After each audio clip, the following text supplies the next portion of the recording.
My name is Emma, and I am a 32-year-old marketing executive living in Chicago.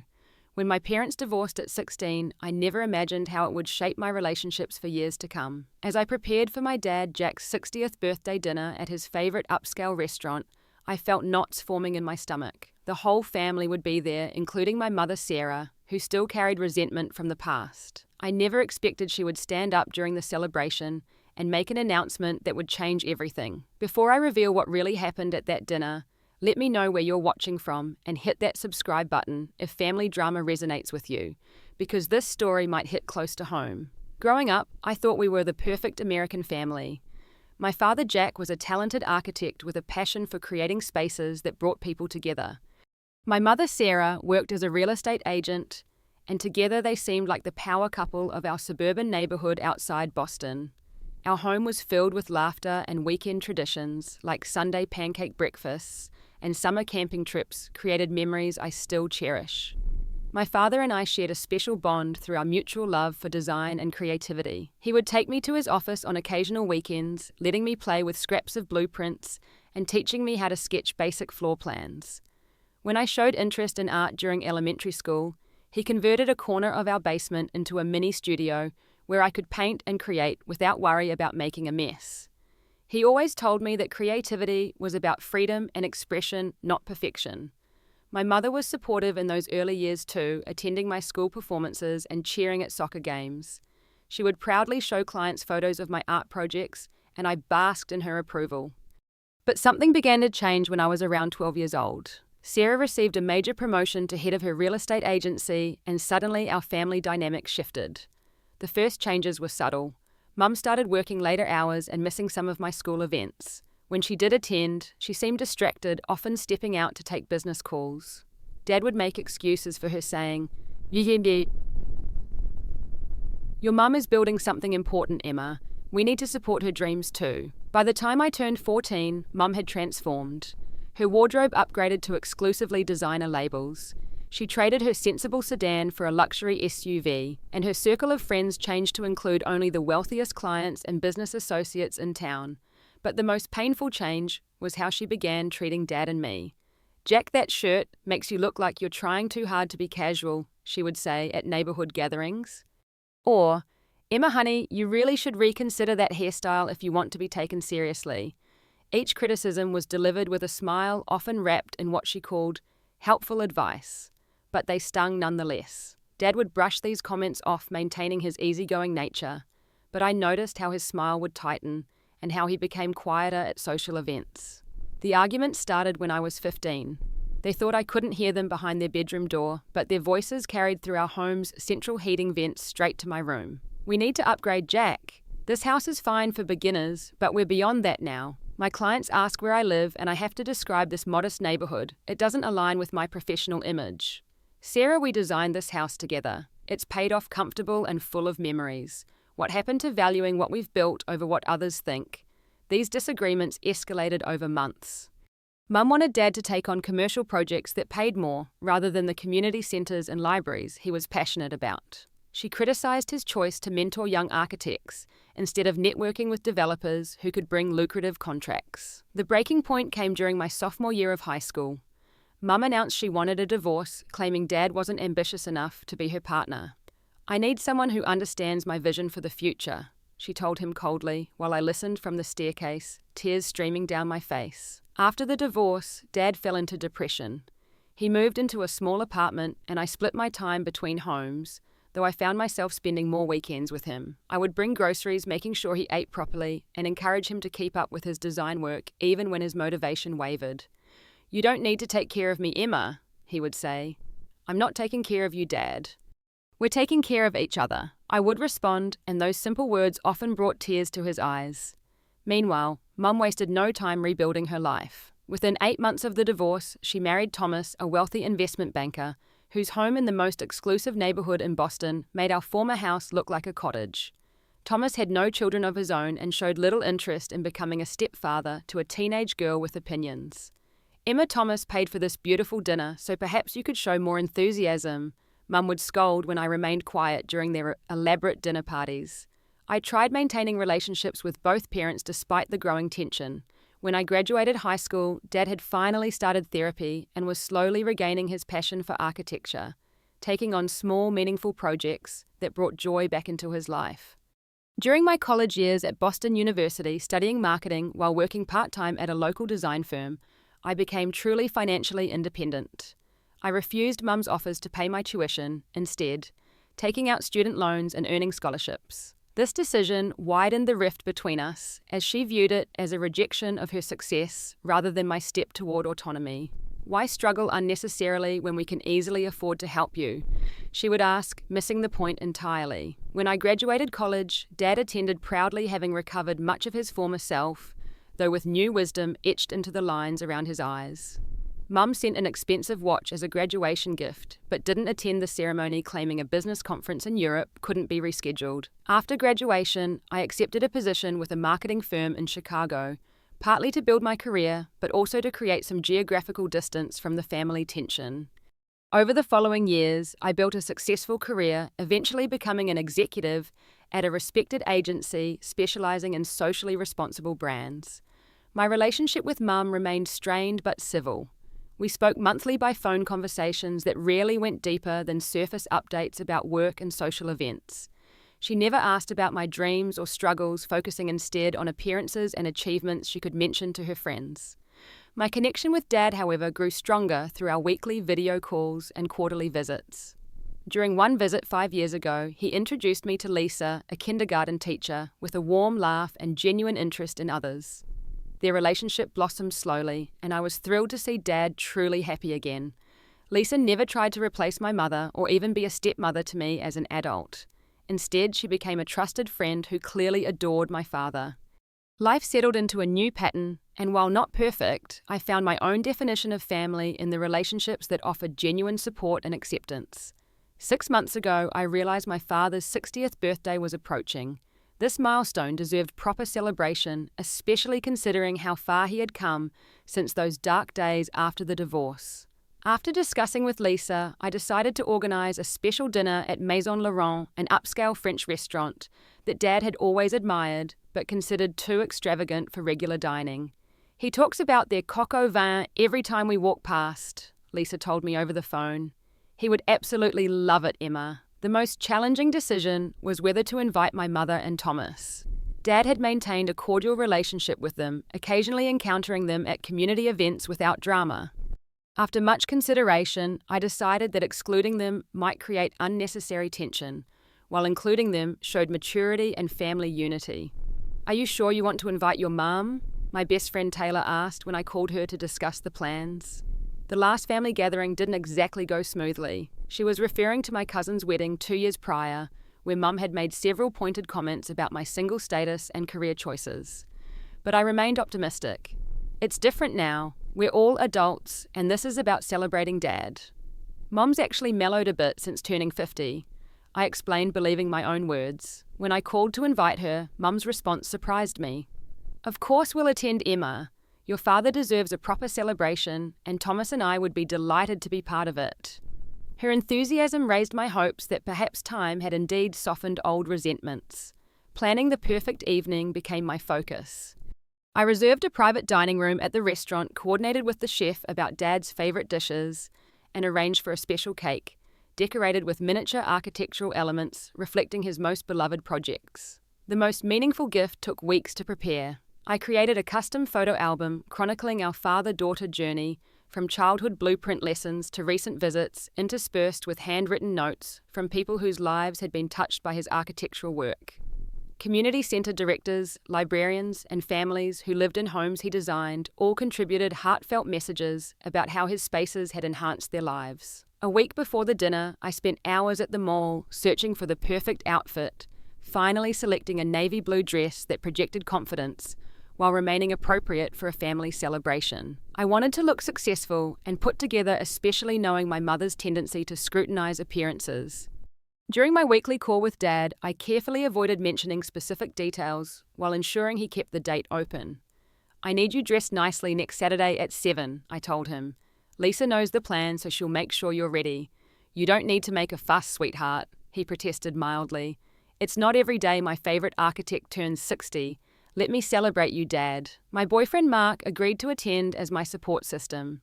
After 2 years together, he understood the complicated dynamics of my family and had become adept at diffusing tension with his easy humor and calm presence. Just remember, I'm right beside you all night, he assured me the evening before. If your mum starts in with her comments, we have our signal and I'll swoop in with that work emergency we discussed. Despite his reassurance, I barely slept that night, my mind cycling through worst-case scenarios and rehearsing responses to potential provocations. By morning, I had convinced myself that everything would go smoothly, that my mother would behave graciously, and that the evening would become a treasured memory rather than another emotional battlefield. The day of the dinner, I called the restaurant 3 times to confirm every detail from the seating arrangement to the timing of each course. The manager assured me that everything was in order, likely recognizing the anxiety of a daughter wanting to create a perfect moment for her father. As I applied my makeup that evening, I gave myself a pep talk in the mirror. You are not responsible for other people's behavior, only your own. Stay calm, stay positive, and remember, this night is about Dad. This mantra would be tested sooner than I expected. For a brief, hopeful moment, I allowed myself to imagine this dinner might be a turning point. That seeing Dad celebrated by friends and family might help Mum recognize the value of what she had dismissed years ago. Perhaps we could finally heal as a family, finding a new way to connect beyond old hurts and disappointments. Mark and I arrived at Maison Laurent an hour early to check the final arrangements. The private dining room looked perfect, with soft lighting, elegant table settings, and a display table for gifts. The manager, Jean-Philippe, greeted us warmly. Everything is prepared as you requested, Ms. Warren. The champagne will be chilled, and the chef has personally overseen the preparation of the coq au vin. I placed my photo album gift in a position of honor on the display table, angling it so it would be one of the first things Dad saw upon entering. My hands trembled slightly with excitement and nerves. At precisely 6:45, Dad and Lisa arrived. His face registered surprise when the host directed them to the private room, and when he saw me waiting, his eyes lit up with delight. "Emma, what have you done?" he exclaimed, embracing me tightly. "Happy birthday, Dad," I whispered, suddenly emotional. "This is just the beginning." Lisa squeezed my hand in silent appreciation, her eyes communicating what words couldn't about how much this meant to Dad. She looked lovely in a simple emerald dress that complemented her auburn hair, elegant without being showy. Over the next 20 minutes, the other guests arrived. Dad's closest colleagues from his architectural firm neighbours, who had supported him through the divorce, and old friends from college, filled the room with warm conversation and laughter. Each arrival brought another wave of genuine affection for my father, who greeted everyone with surprised gratitude. At 7:30, 15 minutes after our scheduled start time, my mother and Thomas made their entrance. Mum wore a designer dress that probably cost more than my monthly rent, complemented by jewellery that caught the light with every movement. Thomas, tall and distinguished with silver hair, wore a custom suit that screamed old money and privilege. "Jack, happy birthday," Mum said, ear-kissing both of Dad's cheeks. "The years have been kind to you." "Thank you, Sarah. I'm glad you could come," Dad replied politely. Mum turned to me with a critical eye. "Emma, darling, that dress is quite nice. Department store?" And so it began. "Actually, it's from a local Chicago designer," I replied, evenly determined not to let her comments affect me. "How unique," she said with a smile that didn't reach her eyes, before turning to greet Lisa with similar superficial warmth. As we moved to the dining table, Mum glanced around the room. "The restaurant is lovely, though I thought Laurent would have updated their decor by now. Thomas and I dined at their Paris location last month, and it was much more contemporary." I caught Dad's eye, and he gave me a small reassuring smile that said, "It's okay, I'm used to this." But it wasn't okay, and the fact that we were all so accustomed to Mum's subtle put-downs made it worse. The seating arrangement placed our immediate family at one table with Dad at the head, Lisa and me on either side, and Mum and Thomas across from each other. The proximity made it impossible to escape Mum's running commentary. When the first course arrived, a delicate mushroom tart with truffle oil, Mum took one bite and sighed. "It's quite heavy on the truffle. Don't you think, Thomas, almost overwhelming the delicate mushrooms?" "It's perfect," Dad countered, enjoying his portion with obvious pleasure. Mum turned her attention to Lisa, eyeing her emerald dress. "Teaching must be so rewarding even with the modest compensation. I've always admired people who can sacrifice financial comfort for their passion." Lisa responded with genuine grace. The rewards aren't always monetary. Seeing a child learn to read or solve a problem for the first time brings joy no paycheck could match. I silently cheered Lisa's perfect response, but Mum quickly redirected the conversation. Thomas and I just returned from the Maldives, 2 weeks on a private island. The isolation was exactly what we needed after the social season in Boston. As she launched into details about their luxury vacation, I noticed Dad becoming quieter, his initial animation fading. This was a familiar pattern from my childhood, Mum dominating conversations, until Dad retreated into himself. Halfway through the main course, I excused myself to use the restroom, needing a moment away from the tension. In the elegant marble bathroom, I leaned against the counter and took deep breaths. My phone buzzed with a text from Taylor. "How's it going hanging in there?" Her simple message of support helped me refocus. "This is about Dad," I reminded myself. "One night. You can handle this for one night." When I returned to the table, Mum was showing off an enormous sapphire anniversary ring, a recent gift from Thomas. 5 years together deserve something special, she was saying, while the table made appropriate noises of admiration. I redirected conversation to Dad's recent projects, knowing how passionate he was about the community arts centre he had designed pro bono. The space has already hosted 3 youth art exhibitions, Dad explained, animation returning to his face. The large windows I incorporated bring in natural light that's perfect for displaying the children's work. "That sounds wonderful, Jack," Lisa said, her pride evident. "Yes, very community-minded," Mum interrupted. "Though I always thought your talents were wasted on these smaller projects, Jack. Thomas's firm just commissioned a high-rise from Anderson and Associates Wushens that will transform the Boston skyline." I watched Dad's enthusiasm dim again, and my anxiety transformed into a slow, burning anger. Some things never changed. Even after all these years, Mum couldn't acknowledge Dad's work without comparing it to her vision of success. As dinner progressed, I noticed several guests glancing uncomfortably at our table, likely overhearing Mum's increasingly loud opinions. Mark squeezed my hand under the table, our silent signal that he was ready to create a diversion if needed. Finally, the moment arrived for the birthday cake.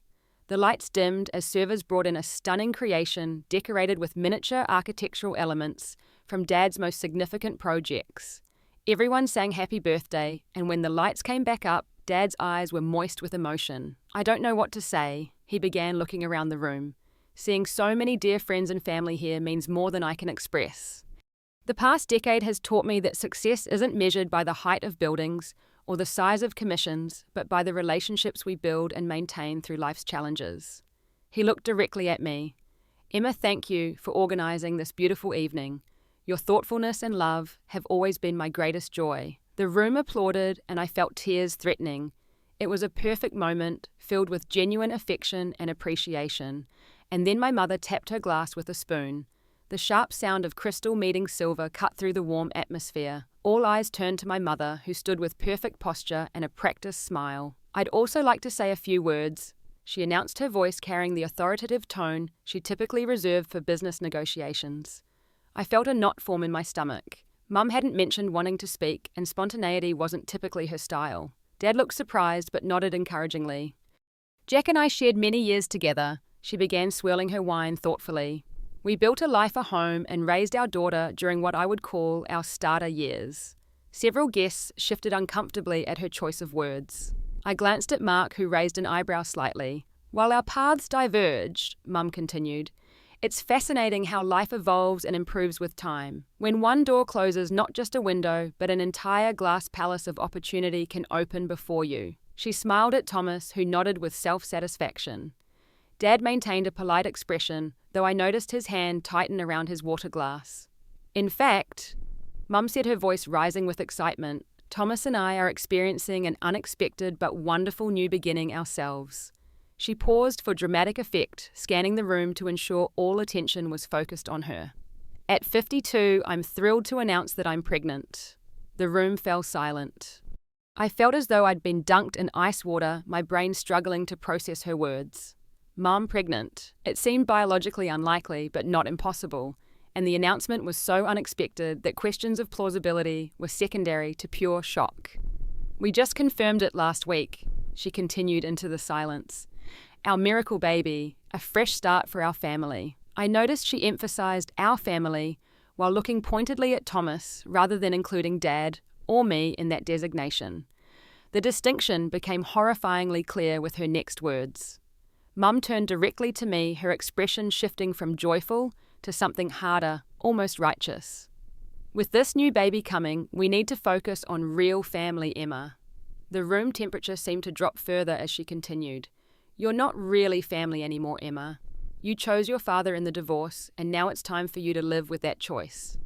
Gasps rippled through the room. I sat frozen, unable to believe what I was hearing. My own mother was publicly disowning me at my father's birthday celebration. You've never been supportive of my new life with Thomas. She continued, her voice taking on a wounded tone that I recognized as carefully calculated. You've rejected our help, our guidance, and now it's time we formalize what has been true for years. She lifted her chin, looking almost regal in her cruelty. With our new child coming, we've updated our estate planning. You shouldn't expect an inheritance or ongoing relationship. We need to focus on blood family now. Thomas nodded beside her.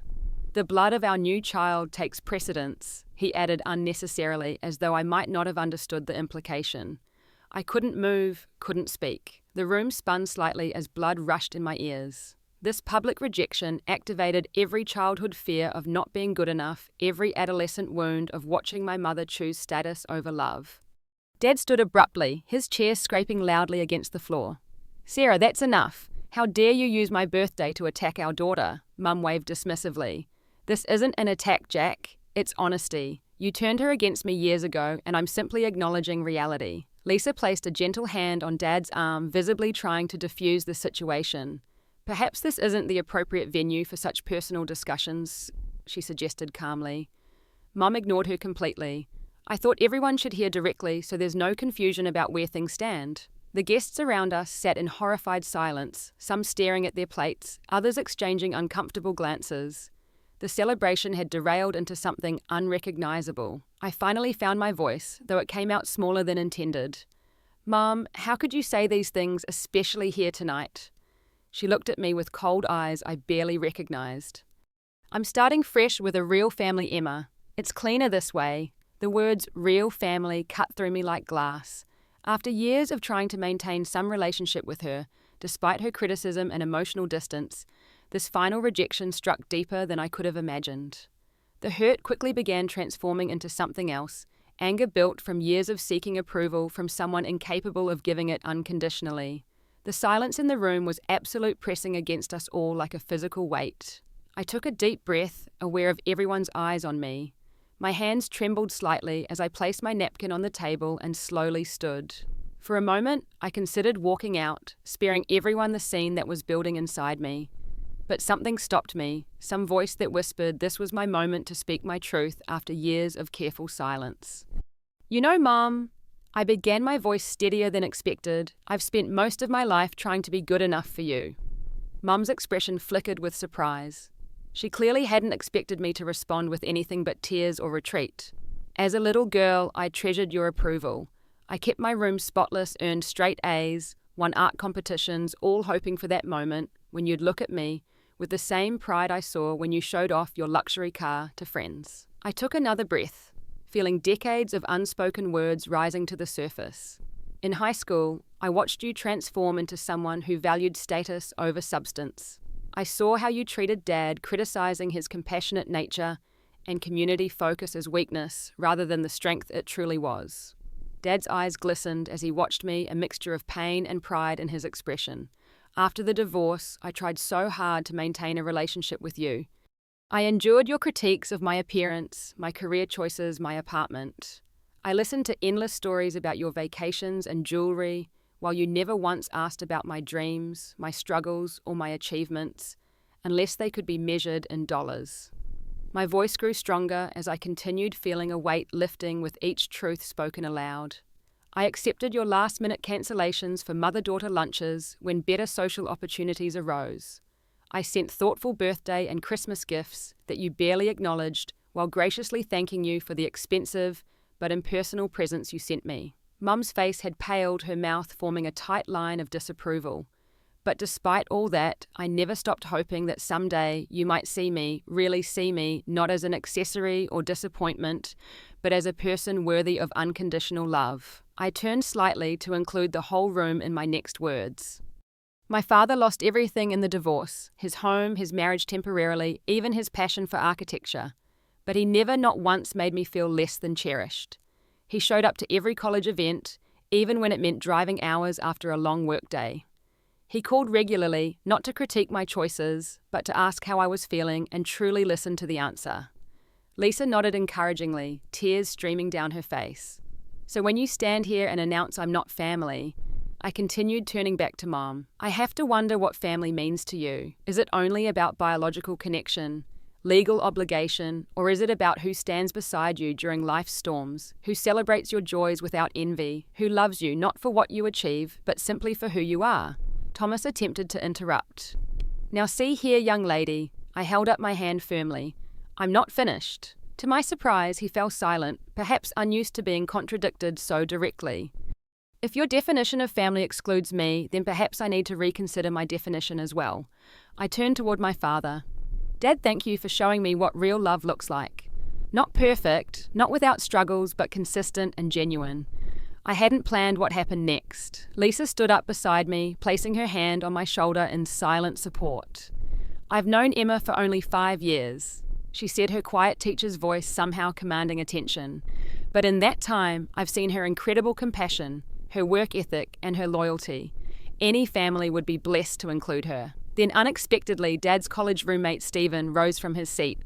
Jack has talked about Emma with pride since the day she was born. During those dark months after your divorce, Sarah, when Jack could barely get out of bed, it was Emma's weekend visits that kept him going.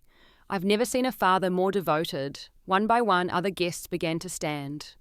Dad's colleague Maria shared how he kept Emma's artwork in his office, showing it to clients and explaining her creative process with beaming pride. His neighbor recounted how Emma had organized meals when Dad broke his ankle 3 years ago, driving from Chicago to care for him. Each story revealed a tapestry of genuine connection that stood in stark contrast to my mother's cold dismissal. I watched her face as she realized her power play had backfired spectacularly. Rather than isolating me, she had united the room in support of the relationship she sought to diminish. Someone in the back, I think it was Dad's old friend Robert, began to clap.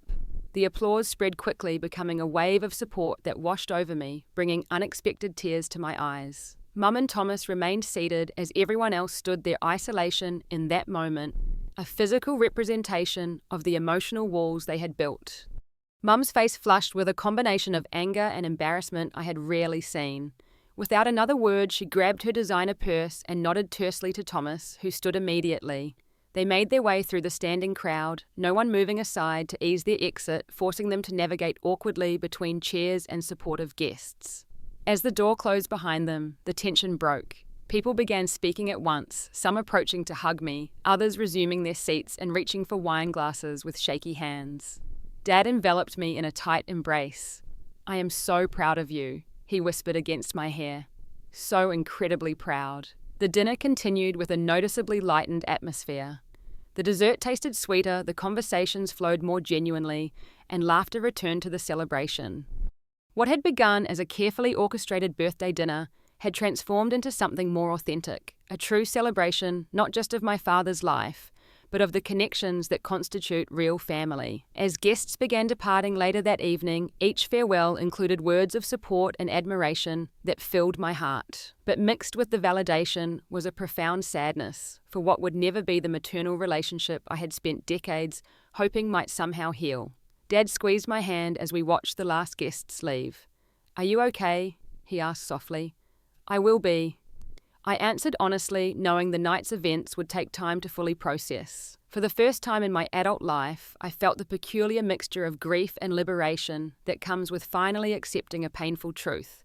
My mother would never be the parent I had longed for, and that was her loss, not mine. The days following my father's birthday dinner passed in a blur of emotional processing. Mark proved to be my steady rock, listening without judgment as I cycled through anger, hurt, relief, and confusion. "I still can't believe she would do that publicly," I told him as we walked along Chicago's lakeshore the Sunday after the dinner. "Actually, that's not true. I can believe it." I'm more surprised by my own response. You were magnificent, Mark said, squeezing my hand. Everyone thought so. Indeed, my phone had been buzzing with supportive messages. Dad's colleagues praised my courage. His friends shared stories about how often he spoke of me with pride over the years. Each message helped counterbalance the lingering sting of my mother's rejection. Dad called daily to check on me. Emma, please don't let her words take root in your heart, he said during one particularly emotional conversation. You have always been my greatest joy. I know, Dad, I assured him, realizing that I truly did know it deep in my bones. I'm actually doing better than expected. Thanks. The truth was beneath the hurt lay a surprising sense of relief. The pretense was over. No more walking on eggshells, carefully editing my life to avoid criticism, maintaining a relationship that brought more pain than joy. Meanwhile, Mum attempted to control the narrative through social media. Her posts about the heartbreak of ungrateful children and focusing on positive relationships in this new chapter garnered sympathetic responses from acquaintances unaware of what had truly transpired. After a week of reflection, I decided I needed final clarity. The pregnancy announcement still puzzled me, and despite everything, I couldn't simply walk away without one last attempt at honest conversation. I think I need to meet with her, I told Mark as we prepared dinner in my apartment. Just once alone to understand why she felt the need to do this so publicly. Mark looked concerned. Are you sure that's wise? She might just hurt you again. Probably, I admitted. But I need to do this for myself, not for her. If I don't, I'll always wonder if there was something I missed, some explanation that might make sense of all this. The following day, I texted my mother requesting a meeting at a neutral coffee shop halfway between her home and my hotel. To my surprise, she agreed immediately. Mark drove me there for support, but waited in the car, understanding this was a conversation I needed to have privately. As I entered the cafe, I spotted my mother already seated in a corner booth, impeccably dressed. As always, her expression unreadable. Thank you for meeting me, I said, as I slid into the seat across from her. The formality between us felt strange after decades of connection, however flawed. Mum nodded stiffly. I suppose you want to explain why you embarrassed me at the dinner. Her opening confirmed this would not be an easy conversation. Actually, I wanted to understand why you chose Dad's birthday to publicly disown me. Cuss. She flinched slightly at my directness. You've been pulling away for years, Emma. I simply formalized what was already happening. That's not true, I countered. I've maintained contact despite how difficult you've made it. I've visited when in Boston, called regularly, sent gifts and cards for every occasion. Obligatory gestures, she dismissed with a wave of her manicured hand. I took a deep breath. Mum, are you really pregnant? The question hung between us. For a moment, something flickered across her face, a brief crack in her composed facade. Of course I am, she insisted, but her eyes slid away from mine. Mum, I said quietly, please just tell me the truth. After everything that's happened, don't I deserve at least that? The cafe hummed with activity around us, customers ordering lattes and pastries, unaware of the life-altering conversation happening in the corner. For a long moment, Mum said nothing, staring into her untouched tea.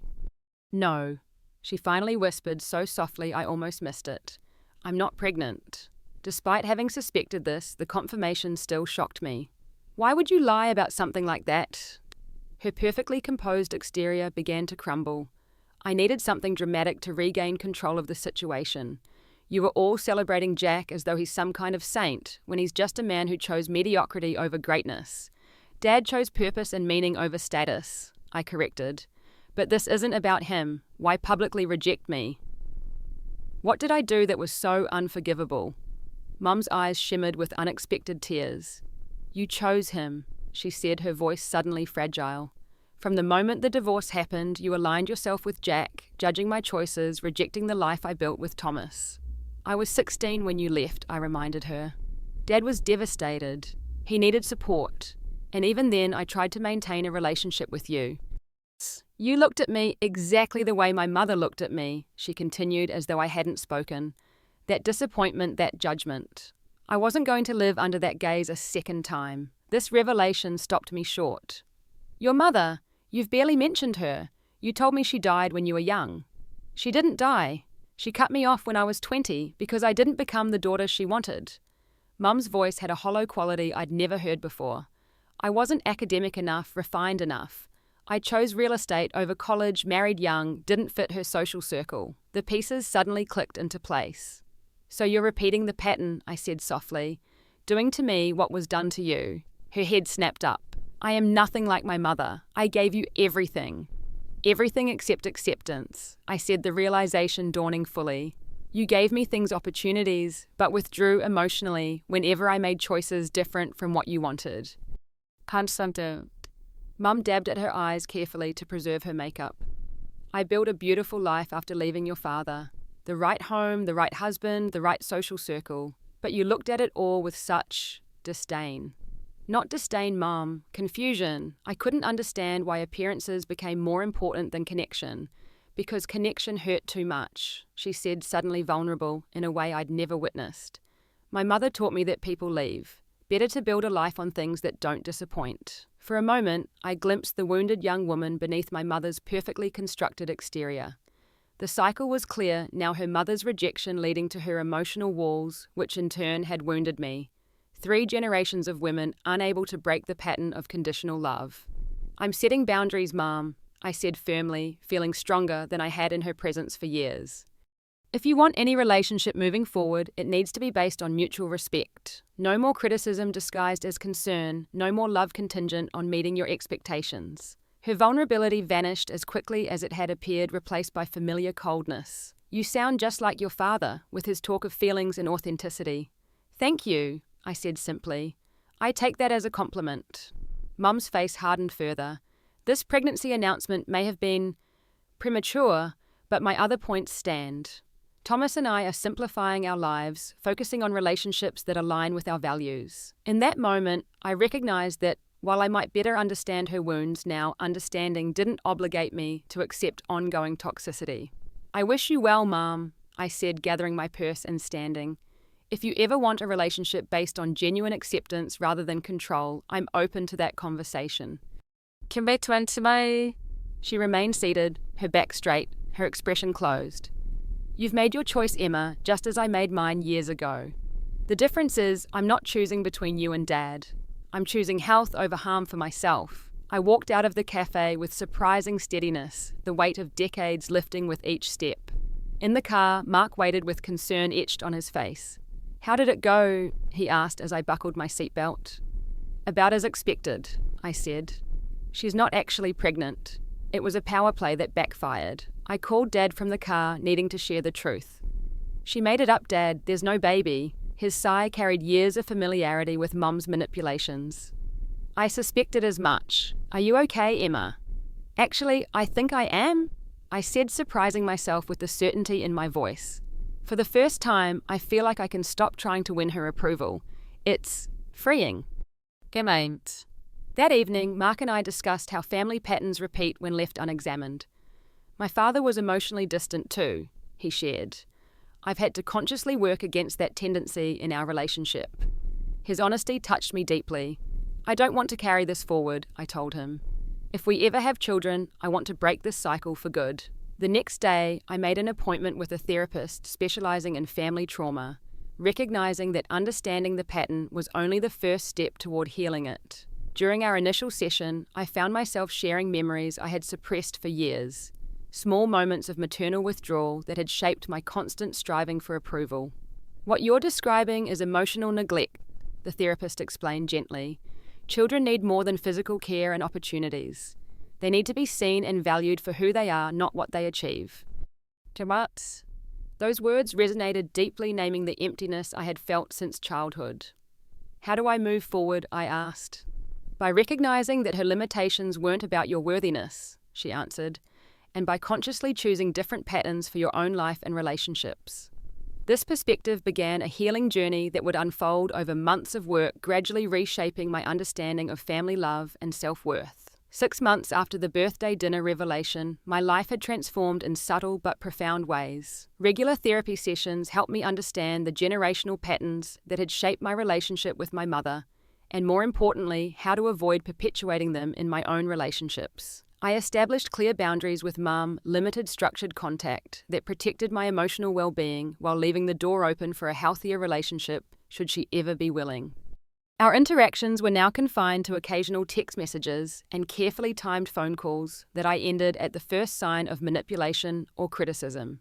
"I notice you're ending our conversations whenever I offer constructive feedback," she complained during one call. "I'm ending conversations when feedback becomes criticism," I corrected calmly.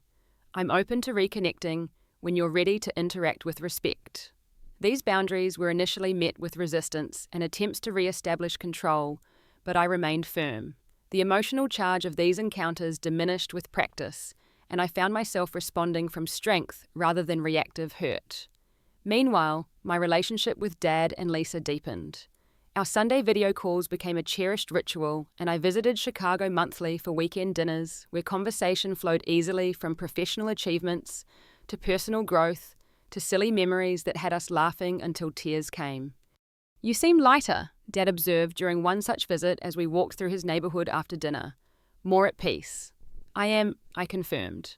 "I'm finally understanding that I can't change Mom, but I can change how her behavior affects me." "That's wisdom that took me years to learn," he said, squeezing my hand. Professionally, the clarity in my personal life translated to greater confidence at work. I successfully pitched a major campaign for an ethical clothing brand, emphasizing authenticity and transparency in marketing values that had taken on deeper meaning in my own life. My boss noticed the shift.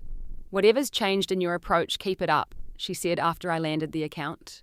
"You've always been talented, but now you're bringing something more powerful to the table." That something was authenticity, the willingness to trust my instincts rather than constantly seeking external validation.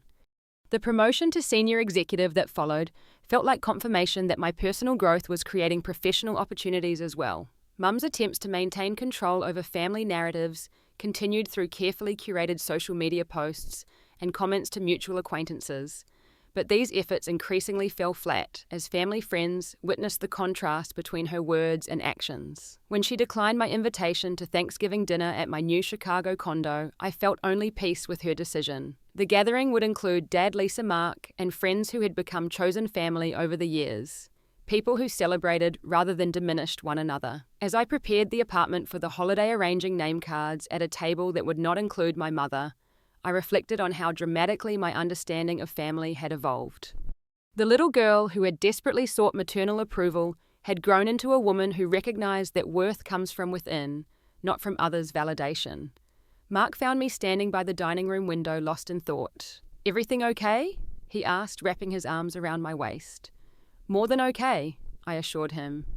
"I was just thinking about how family is something we create as much as inherit." Later that week, I had lunch with a junior colleague who was struggling with parental expectations about her career path. As she shared her frustration about choosing between authenticity and approval, I recognized my former self in her dilemma. "What would you tell your younger self about navigating this?" she asked. I considered carefully before answering.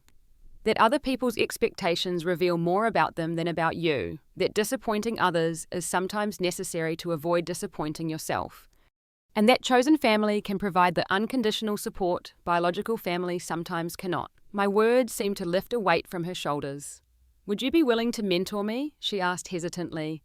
"I could use someone who's figured these things out." That conversation sparked an idea.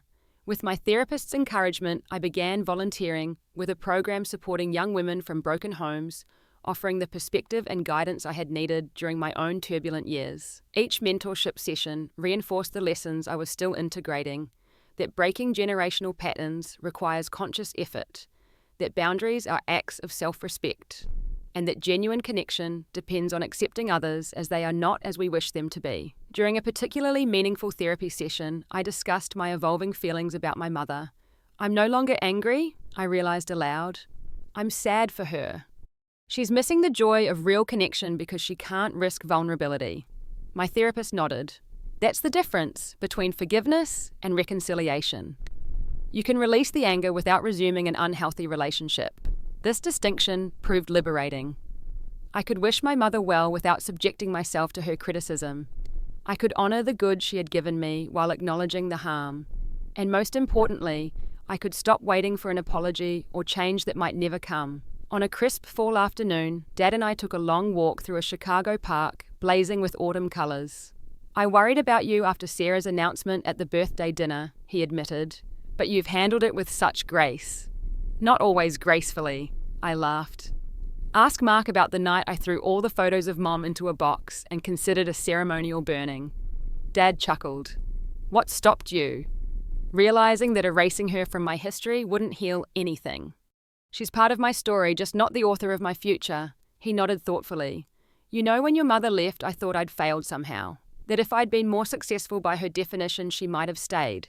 It took years to understand that her leaving wasn't about my inadequacy, but about her inability to find contentment.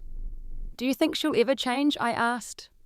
People can surprise us, he said carefully. But change requires recognizing there's a problem, and your mother has built an identity around being right. We walked in companionable silence for a while, crunching through fallen leaves. The birthday dinner was painful, I reflected, but ultimately liberating. Sometimes we need a dramatic moment to clarify what's been true all along. The truth that had crystallized that night was simple but profound. Family isn't defined by DNA or legal documents, but by consistent love, respect, and acceptance. The people who celebrate our authentic selves rather than demanding we become someone else.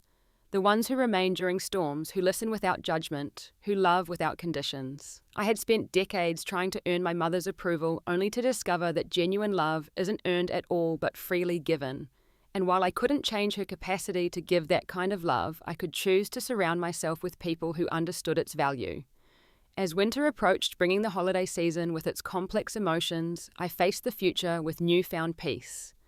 The path forward wasn't about rejecting my mother or pretending the hurt hadn't happened. It was about accepting reality while refusing to let it define me. We don't get to choose the family we're born into, but we absolutely choose who we allow into our hearts, who we call family in the deepest sense. The birthday dinner that began with my mother's rejection had ended with a powerful affirmation of connections that mattered more than biology. Sometimes the most profound gifts come wrapped in painful packages. My mother's public dismissal had ultimately freed me from seeking validation, where it would never be found, opening space for relationships based on authentic acceptance rather than conditional approval. Life's greatest lessons often arrive through its hardest moments. Have you ever experienced a painful situation that ultimately led to unexpected growth? I'd love to hear your stories in the comments below. And if this journey of finding strength through family challenges resonated with you, please like this video and subscribe to my channel for more authentic conversations about navigating life's complicated relationships. Thank you for listening to my story, and remember, the family that matters most is the one that loves you as you are, not as they wish you would be.